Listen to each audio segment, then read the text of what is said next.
Au nom du Père, du Fils et du Saint-Esprit, ainsi soit-il. Je voudrais parler de deux événements qui ont eu lieu l'un tout près de l'autre.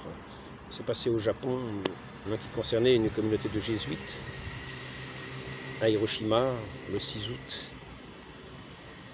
Ce jour était fêté la transfiguration. Une communauté de jésuites était là, dans cette église dédiée, dans ce presbytère dédié à Notre-Dame de l'Assomption. C'était l'église dédiée à Notre-Dame de l'Assomption. Et, me semble-t-il, ils étaient en train de prier le chapelet. Ainsi, sur la recommandation de Notre-Dame de Fatima, qui avait dit de prier le rosaire, ils avaient cette dévotion au rosaire. Cette communauté de pères jésuites avait cette dévotion recommandée par la Vierge Marie à Fatima, le rosaire. Tous les jours, ils disaient le rosaire. Et voici que le 6 août, la ville a été rasée, comme sans doute le savez-vous, par ce bombardement de Hiroshima qui a rasé la ville pratiquement entièrement. 1 kilomètre à la ronde autour de cette communauté de pères jésuites, tout le monde était mort.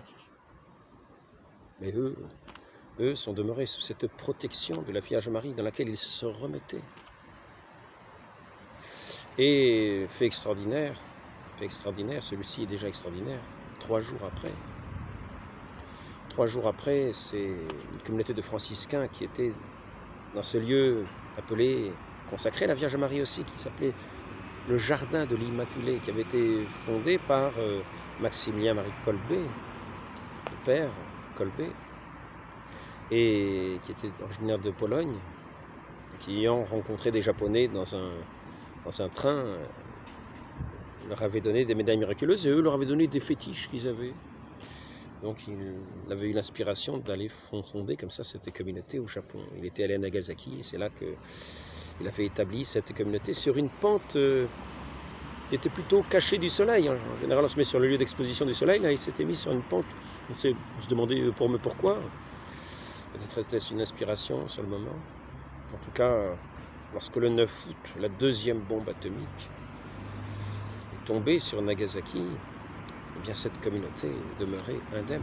Et elle aussi était consacrée à la Vierge Marie et à la demande de Notre-Dame de Fatima, apparue en 1917. Eh bien, tous les jours, ces religieux disaient leur rosaire entier, c'est-à-dire les 3 chapelets.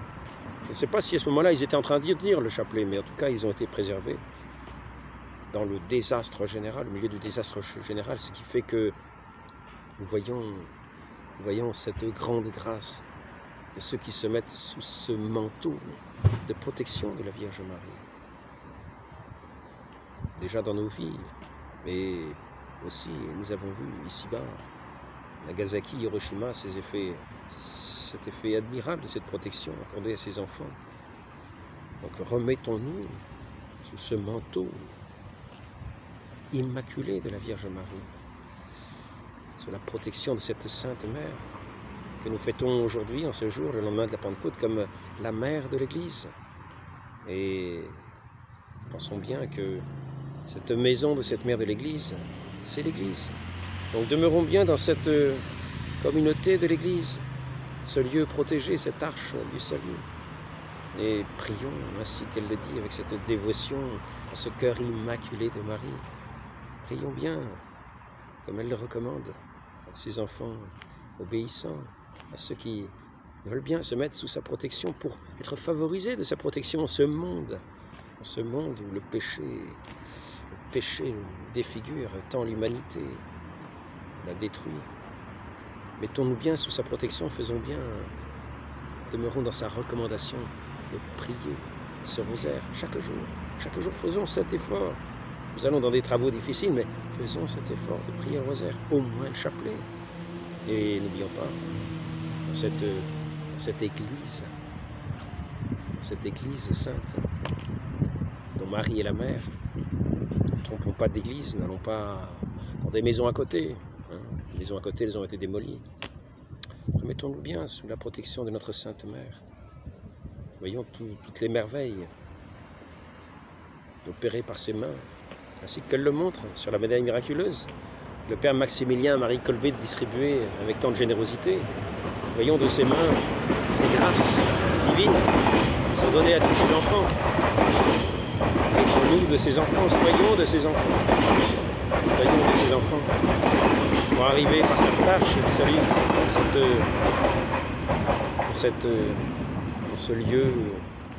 ce lieu où l'Église, la Vierge Marie est reine, eh bien, soyons bien ses enfants et nous parviendrons à ce salut, sous sa protection, dans la grâce de Dieu. N'y manquons pas. Ô Marie conçue sans péché, priez pour nous qui avons recours à vous. Ainsi soit-il. Au Père, du Fils et du Saint-Esprit, ainsi soit-il.